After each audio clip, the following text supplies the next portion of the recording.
Na francesa traduziram por appuyer. E na alemã também, mas eu não sei alemão, portanto não sei qual é o termo. Só que isto tem efeitos multiplicadores, porque há muitas outras cabines que traduzem a partir do francês e a partir do alemão. Bom, conclusão. No final, foi uma confusão enorme. Vários deputados alegaram que tinham votado erradamente contra a sua vontade porque tinham sido induzidos em erro.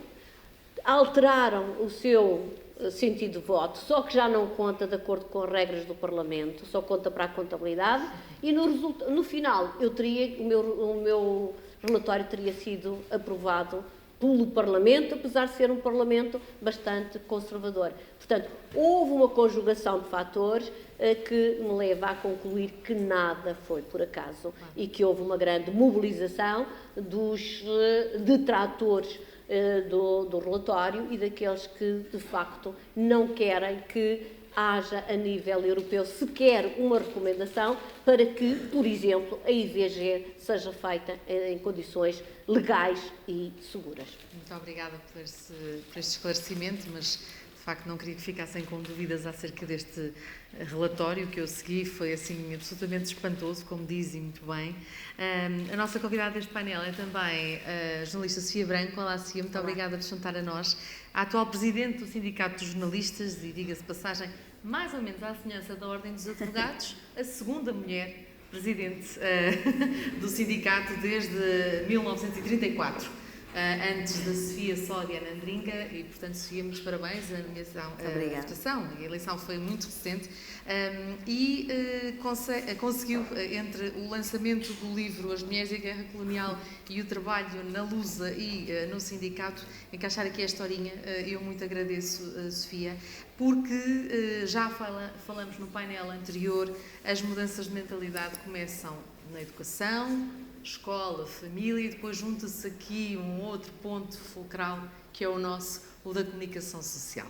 Certo. Se bem que, Sofia, tens feito, e desculpem se vamos tratando por tu, já nos conhecemos há muitos anos, tens feito um trabalho notável nesta área, sobretudo porque os teus trabalhos, os teus livros são acerca de questões ligadas às mulheres. Muito obrigada pelo convite. Queria saudar a senhora bastonária, nomeadamente por ser uma mulher num cargo tão importante. Eu acho que, apesar de tudo, ela deve ter uma tarefa bem mais complicada do que a minha, porque o setor do jornalismo ao pé da justiça deve ser um bocadinho mais...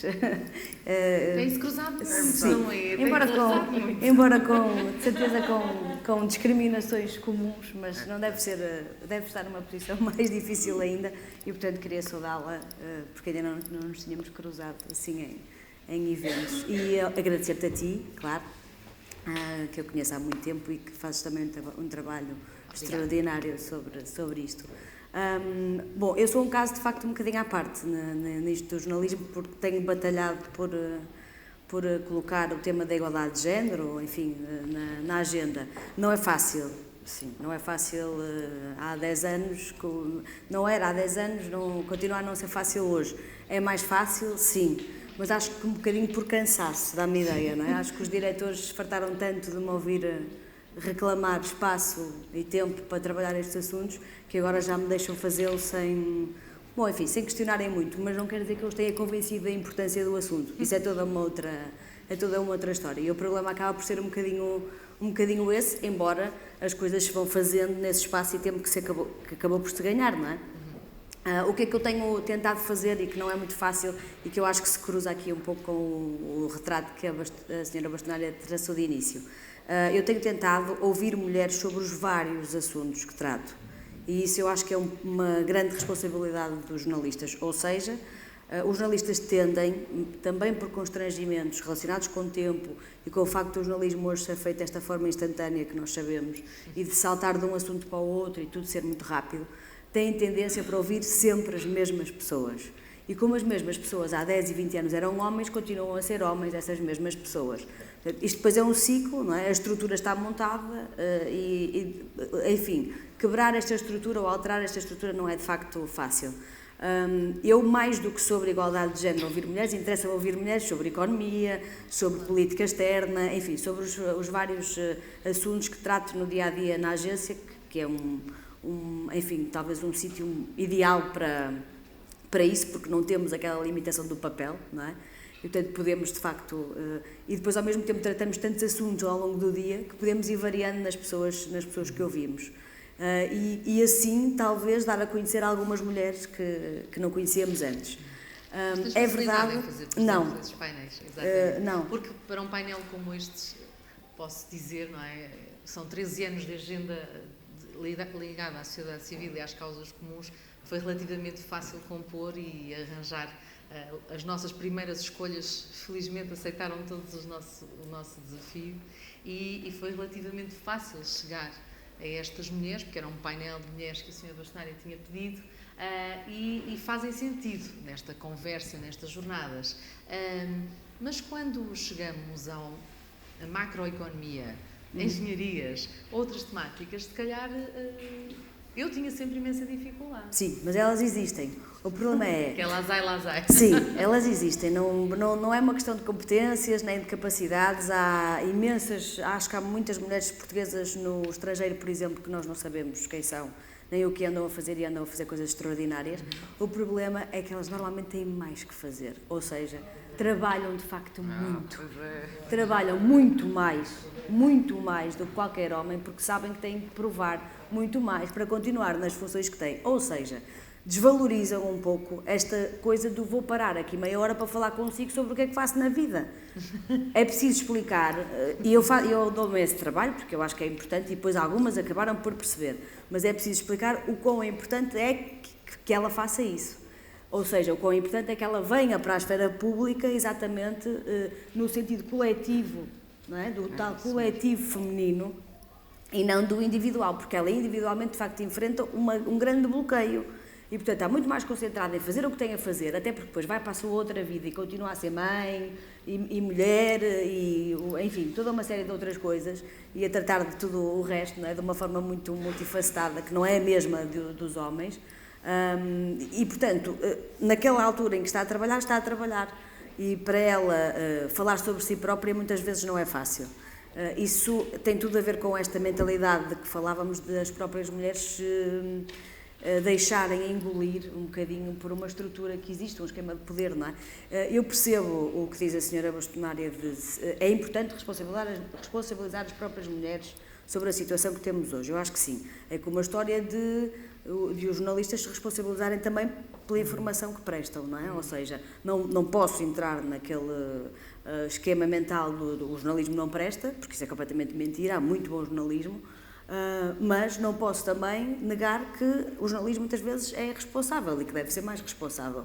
Portanto, dentro deste quadro, passa-se a mesma coisa no caso das mulheres. Acho que não podemos retirar-lhes essa responsabilização, mas ao mesmo tempo não podemos ignorar que há uma estrutura montada que nunca a tratou como igual, não é? E, portanto, nunca lhe deu a mesma abertura, enfim, o mesmo acesso às coisas, não é?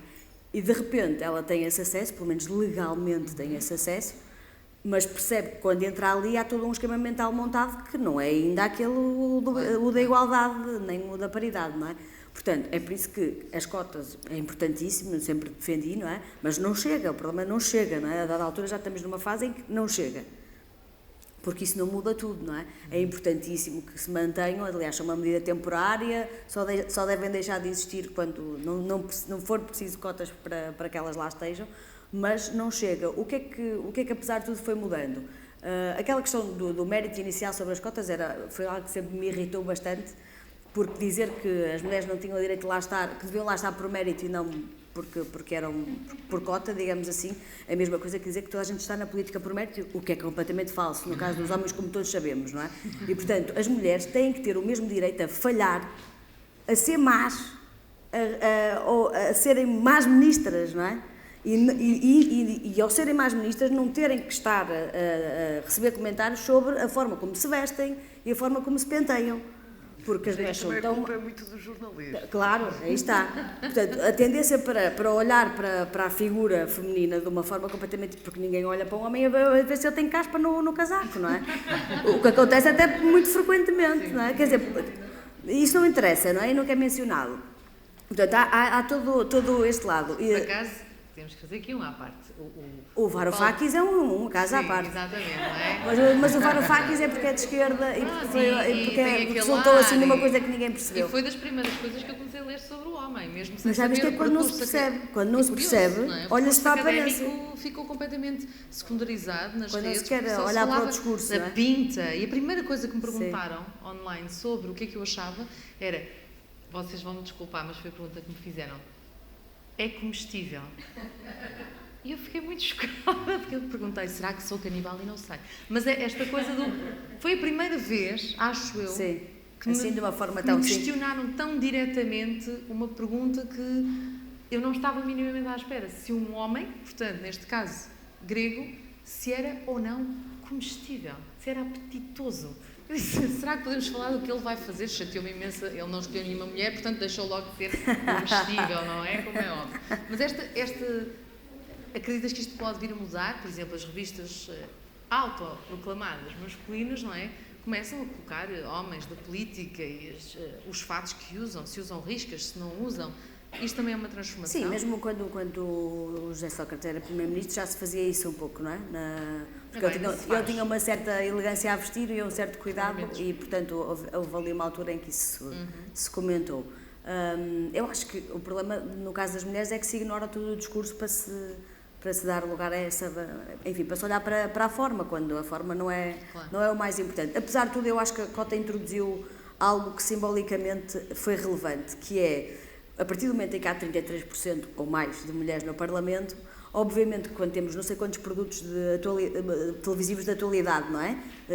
Programas, portanto, em todas as televisão por cabo, televisões generalistas, de repente precisamos de recorrer muito a deputados, que é uma coisa que acontece frequentemente, e de repente há mulheres disponíveis em lugar de homens. E apesar de tudo, eu acho que mesmo no que se refere àqueles tópicos tradicionalmente masculinos como a política e a economia, pura e dura, não a saúde e a educação, isso já tínhamos sempre muitas mulheres a falar, mas a economia, as finanças, apesar de tudo passamos a ter algumas mulheres aí nessas quadraturas de círculo ainda não, mas assim nesse tipo de painéis, não é? Fomos tendo, e isso, independentemente do que elas vão para lá dizer, é simbolicamente muito importante. É como ter um presidente negro à frente dos Estados Unidos. Simbolicamente é muito importante que olhamos para uma televisão e em vez dos 4 homens que costumávamos ver, haja uma mulher. Mas é uma visão muito otimista, Sofia, desculpe, mas é uma visão muito otimista. Acho que o que disse a Lídia Jorge é muito mais revelador daquilo que é a realidade, ou seja,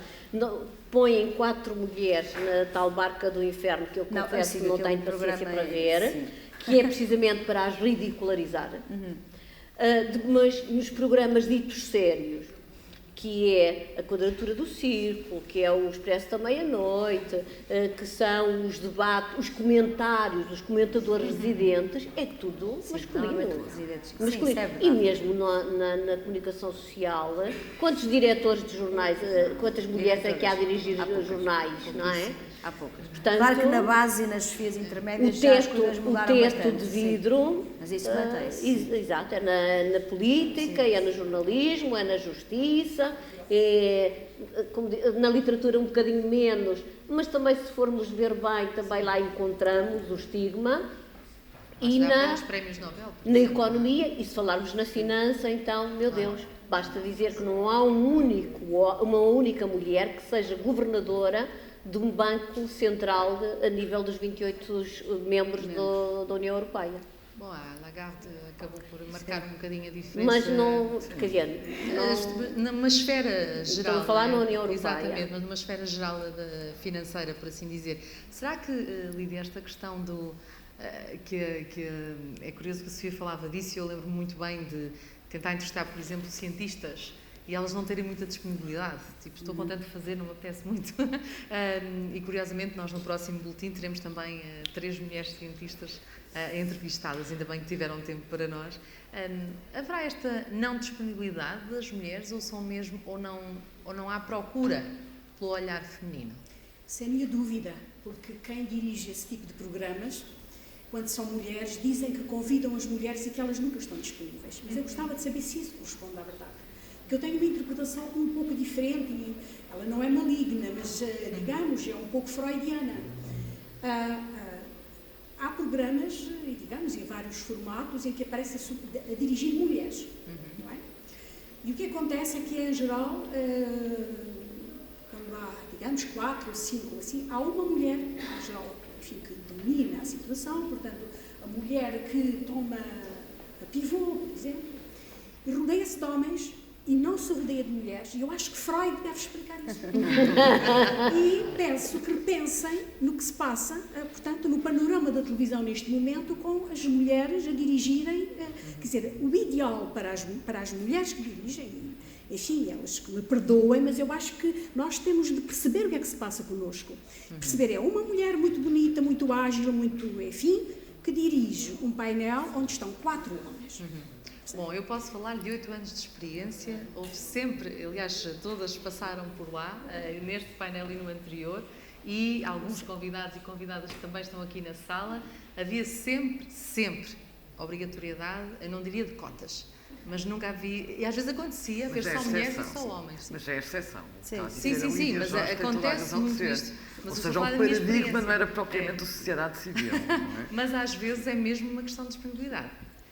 Não sei, quer dizer... Eu sentia muito isso. Eu acho que o problema aqui é a disponibilidade em si. Disponibilidade para quê? Não tem disponibilidade, se calhar, para um programa de 3 horas a falar de tudo e mais alguma coisa que não interessa ao menino Jesus, nem vai levar a lado nenhum e vai ser muito pouco prático. As mulheres são mais práticas, querem resultados mais rápido e não gostam de estar a empalear, que é o que os homens fazem nesses programas. É verdade. O problema é esse. Ou seja, vem da estrutura... um bocadinho diferente, mas quer dizer, não anula-se, acho que sim.